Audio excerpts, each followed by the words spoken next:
Hello and welcome back to my channel সুখী গৃহিণী। আরও একটা নতুন ভিডিওতে আপনাদের সবাইকে স্বাগত জানিয়ে শুরু করছি আমি শ্রী। গত ভিডিও যেমন আমি বলেছিলাম যে আমাদের উইকেন্ডের মায়াপুর যাওয়ার প্ল্যান, সেই রকমভাবেই শনিবারে আমরা বেরিয়ে পড়েছিলাম মায়াপুর ধামের উদ্দেশ্যে। সকাল 7:44-এর আমাদের ট্রেন ছিল কৃষ্ণনগর লোকাল আর শ্যামনগর স্টেশন থেকে। আমাদের সাথে সহযাত্রী ছিল আমাদের রান্নার পিসি কল্পনা পিসি। তো এই হচ্ছে শ্যামনগর স্টেশন। আমরা ঠিক 7:15-র মধ্যে শ্যামনগর স্টেশনে পৌঁছে গেছি এবং ট্রেনে করে আমরা নেমেছি প্রায় 9:30 নাগাদ কৃষ্ণনগর সিটিতে। নেমেই সবার আগে আমরা করে নিয়েছি ব্রেকফাস্ট। আর ব্রেকফাস্টের জন্য আমরা যেই দোকানটাকে বেছেছি সেটা ছিল সানভি ফুড স্টল। এখানে আমরা খেলাম হচ্ছে কচুরি আর আলুর দম। এইখানে প্রায় ব্রেকফাস্ট করতে করতে আধ ঘন্টা সময় লেগেই গেল। তিনজনের খাওয়া দাওয়া, ছেলেকেও এই ফাঁকেই আমি খাইয়ে নিলাম। ওর জন্য খাবার আমি বাড়ি থেকে রেডি করেই নিয়ে এসেছিলাম, দুধ চিড়ে কলা, সেটাই ওকে খাওয়ালাম। পথে যেতে যেতে একটা কালী মন্দির দেখতে পেলাম স্টেশনের ওপরেই, তো মায়ের দর্শন করে নিলাম যাওয়ার আগে। স্টেশনের ডান দিকে মানে প্ল্যাটফর্ম দিয়ে হাঁটতে হাঁটতে ডান হাতে একটা ছোট্ট রাস্তা আছে কালী মন্দিরের পাশে, সেই রাস্তা দিয়ে সোজা গেলে ডাইরেক্ট আপনারা পৌঁছে যাবেন অটো স্ট্যান্ডে।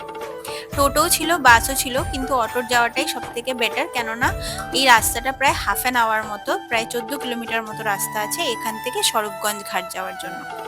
তো কৃষ্ণনগর সিটি জাংশনে নেমে আমরা সবার আগে চলে যাচ্ছি স্বরূপগঞ্জ ঘাটের উদ্দেশ্যে। অটোর পেছন দিকে আমরা জায়গা করে নিয়েছি তিনজন। আর এই জার্নিটা একটু লম্বা হতে চলেছে, প্রচন্ড গরম, এই টাইমটা ভীষণই খারাপ আমরা চুজ করেছি, কারণ শীতকালে যাওয়া সব থেকে বেটার। এই চৈত্র মাসের শেষেও যে এই ধরনের গরম থাকতে পারে আমাদের কোনো আইডিয়া ছিল না। আর জার্নি যেহেতু যথেষ্ট লম্বা এবং ওখানে পৌঁছাতে পৌঁছাতেই আমরা যথেষ্ট এক্সস্ট হয়ে গেছিলাম, সেজন্য ওখানে গিয়ে অনেক বেশি প্রবলেম হয়ে যায়, ঘুরতে এনার্জি পাওয়া যায় না এবং নানা রকমের সমস্যা দেখা দেয়। তো যাই হোক, পথে যেতে যেতে অনেকদিন পর একটু গ্রাম্য পরিবেশ মানে নিজের দেখতে আমার খুব ভালো লাগলো, কারণ আমি মুর্শিদাবাদে বড় হয়েছি, আমাদের পরিবেশটা অনেকটা এরকমই ছিল। তো বহরমপুরটা এতটা না, তবে আমি দেখেছি এরকম, বাট অনেকদিন পর এরকম দেখে বেশ ভালোই লাগলো। রাস্তায় যেতে যেতে রাস্তার দুধারে অনেক কলা বাগান, আম বাগান আর খুব গ্রাম্য পরিবেশ দেখে খুব সুন্দর লাগলো। ছেলে তার বাবার সাথেই থাকে, রাস্তায় বেরোলে ও কিন্তু বাবার হাত ছাড়ে না, বাবার কাছে থাকতে সব থেকে বেশি কমফোর্টেবল ফিল করে। তো সবার আগে আমরা এখানে নেমে পড়লাম স্বরূপগঞ্জ ঘাটের উদ্দেশ্যে। এবার আমরা রওনা দিচ্ছি। এটা হচ্ছে স্বরূপগঞ্জ হুলোর ঘাট। এখানে ঘাট পার হতে টিকিট হচ্ছে 3 টাকা করে। তো আমরা তিনজন মিলে টিকিট কেটে এখানে চড়ে নিলাম। এখান থেকে হার্ডলি 5 মিনিট লাগে নৌকো পার হতে, এবং নৌকো পার হয়েই আমরা অপোজিটে পৌঁছে যাব মায়াপুরে।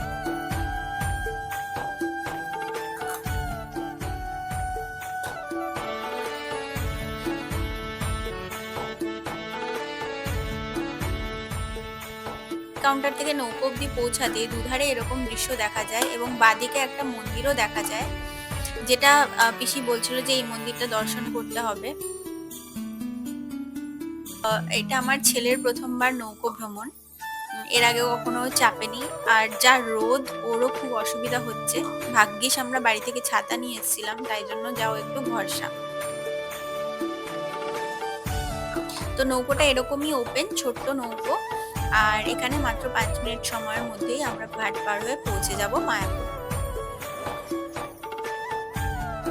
এখানে যেতে যেতে আমি আবার একটা পেপসি খেলাম, ভীষণই আনহেলদি, একদমই খাওয়া উচিত ছিল না, বাট ছোটবেলার কথা খুব মনে পড়লো, তাই জন্য 10 টাকা করে একটা পেপসিও খেয়ে নিলাম। এবার আমরা ওখানে পৌঁছে গেছি। মায়াপুরে পৌঁছে প্রায় 1.5 কিলোমিটার মতো রাস্তা, আপনারা চাইলে হেঁটে যেতে পারবেন, নাইলে টোটোতেও যেতে পারবেন। তো হেঁটে যাওয়া তো এত গরমে সম্ভব ছিল না ছেলেকে নিয়ে, তার জন্যই আমরা কিছুটা এগিয়ে গিয়েই টোটো করলাম। এর আশেপাশে অনেকগুলো স্টল আছে, যারা মন্দিরে পুজো দেওয়ার জন্য ভাবছেন তারা এই স্টল থেকে নিতে পারেন জিনিসপত্র। আর চারিপাশে অনেকগুলো মন্দির আছে, যেমন একটু দূরে গিয়েই আমরা দেখতে পেয়েছিলাম একটা বজরংবলীর মন্দির এবং রাধা মাধবের মন্দির, সেখানেও আমরা দর্শন করেছিলাম। এবং রাস্তার দুধারে বাঁদিকে এবং ডান দিকে আছে প্রচুর গেস্ট হাউস আর হোটেল। যেহেতু আমরা শনিবার সেদিন ওখানে গেছিলাম, শনিবারেই বজরংবলীর মন্দির দর্শন করে এবং তাকে দর্শন করে মানে মনটা একেবারে খুব ভালো হয়ে গেল।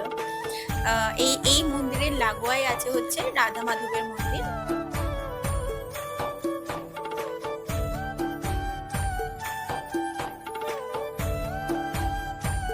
এবার আমরা উঠে পড়লাম টোটোতে। এখানে টোটো ভাড়া জনপ্রতি 20 টাকা নেবে মন্দির অবধি পৌঁছানোর জন্য।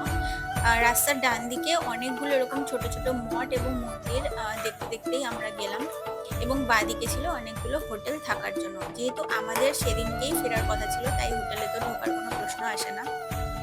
কিন্তু এই পর্যন্ত পৌঁছাতে পৌঁছাতে অলরেডি আমি রোদে কাহিল হয়ে পড়েছিলাম, একরকম বলা যায়। আচ্ছা, এই রাস্তাটা বলে রাখি, এই রাস্তাটা মোটামুটি 10 মিনিট মতো রাস্তা হবে। আর এইখান থেকেই আপনারা দেখতে পাচ্ছেন নতুন ইস্কন টেম্পলের চূড়াটা। বলা হয় এটা পৃথিবীর সব থেকে বড় হিন্দু মন্দির, এবং ইস্কনই হচ্ছে মানে মায়াপুরের ইস্কন টেম্পলটা হচ্ছে ফার্স্ট ইস্কন টেম্পল, যেটা শ্রীলা প্রভুপাদ নির্মাণ করেছিলেন। তো এইবারে আমরা মন্দিরে পৌঁছে গেছি। এবার আমরা হচ্ছে মন্দিরের ভিতরে প্রবেশ করছি। মন্দিরে প্রবেশ করেই হাতের ডান দিকেই আছে কুপন সেন্টার। এখানে আপনারা 12টা থেকে 1টার মধ্যে কুপন নিতে পারেন। 40 টাকা, 60 টাকা, 80 টাকা, 100 টাকা, এই 4 ধরনের কুপন কিনতে পাওয়া যাবে 4টে আলাদা আলাদা ভবনের জন্য। আমরা যেই ভবনের কুপন কেটেছিলাম সেটা ছিল নামাহাট্টা ভবন।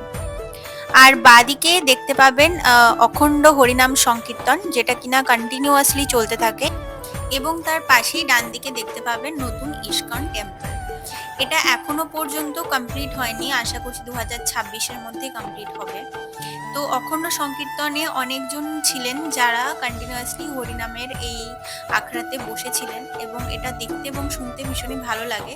এর সামনে এটা সাজানো আছে নানা রকম সুন্দর সুন্দর ফুল দিয়ে, এবং এর পাশের রাস্তাটা দিয়েই চলে যাওয়া যাবে পুরনো মন্দিরের উদ্দেশ্যে।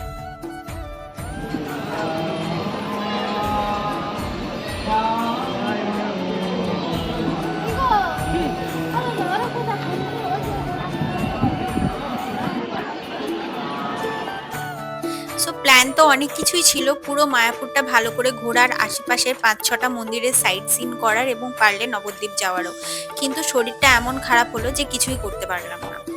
ডান দিকে অপেক্ষা করছিল আমার হাজব্যান্ড আর বিশি, আমার ছেলেকে নিয়ে ওরা দাঁড়িয়েছিল, এবং একসাথে এখন আমরা যাব মন্দিরের উদ্দেশ্যে। তো অখণ্ড সংকীর্তনের আখড়ার পাশ দিয়েই পুরনো মন্দিরের রাস্তা, আর সাইডে হচ্ছে নতুন মন্দির। এখন বাজছে প্রায় 11:30টা মতো, আর এখন আমরা চলে যাব মন্দির দর্শনের উদ্দেশ্যে। মন্দিরে যাওয়ার সময় ফোন জমা রাখতে হবে, এবং জুতোটাও পাশে কোথাও একটা খুলে রাখতে হবে, তবে গিয়ে মন্দিরে প্রবেশ করা যাবে। মন্দিরের দ্বার 1টা থেকে 4টে অবধি বন্ধ থাকে, তাই আমরা তাড়াতাড়ি সবার আগে মন্দির দর্শনের জন্য চলে গেলাম।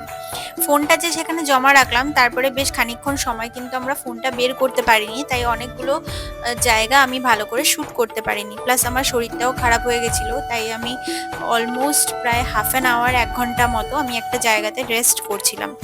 তো যাই হোক, বাদিকে যেটা দেখতে পাচ্ছেন এটাই হচ্ছে অ্যাকচুয়াল মন্দিরটা, এবং মন্দিরের যাত্রাপথে আমরা দেখতে পেলাম কয়েকজন সংকীর্তন করছিলেন, হরিনাম সংকীর্তন, এবং সেখানে হচ্ছিল নৃত্য।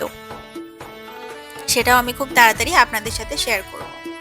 এই হচ্ছে পুরনো মন্দিরটা, এবং শোনা যায় যে এই মন্দিরে যে বিগ্রহ আছে সেই বিগ্রহটাই নতুন মন্দিরে স্থাপন করা হবে।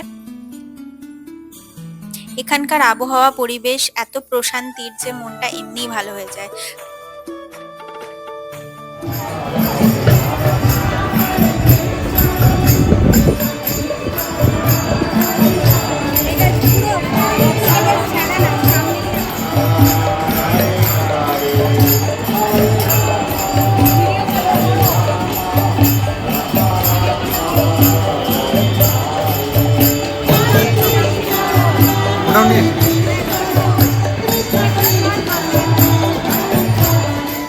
আজকে অনেক প্ল্যান নিয়ে এখানে এসেছিলাম, কিন্তু যা হয় কপালে না থাকলে কিছুই হয় না।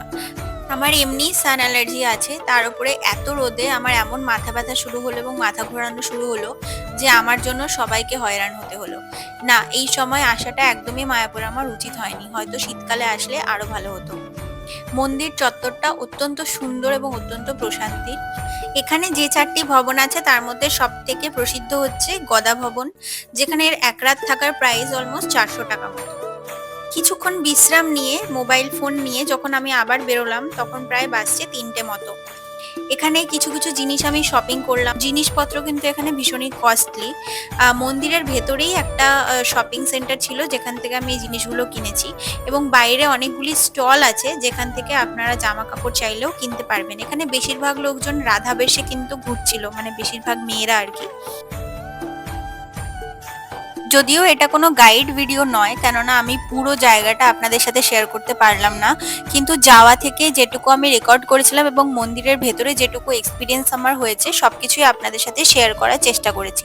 সেরকম কিছু খরচ হবে না যদি না আপনারা কিছু শপিং করতে চান। আমাদের ফেরার ট্রেন কৃষ্ণনগর থেকে আছে 4:20-তে, কৃষ্ণনগর লোকাল। তো আর বেশিক্ষণ দেরি না করে আমাদের বেরিয়ে পড়তে হবে, কেননা স্টেশন পৌঁছাতেও কিছুটা টাইম লাগবে।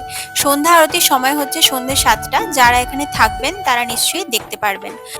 খুব তাড়াতাড়ি ফিরে আসবো আরো একটা নতুন ভিডিও নিয়ে। টিল দেন সবাই সুস্থ থাকুন, ভালো থাকুন আর দেখতে থাকুন সুখী গৃহিণী। Till then tata.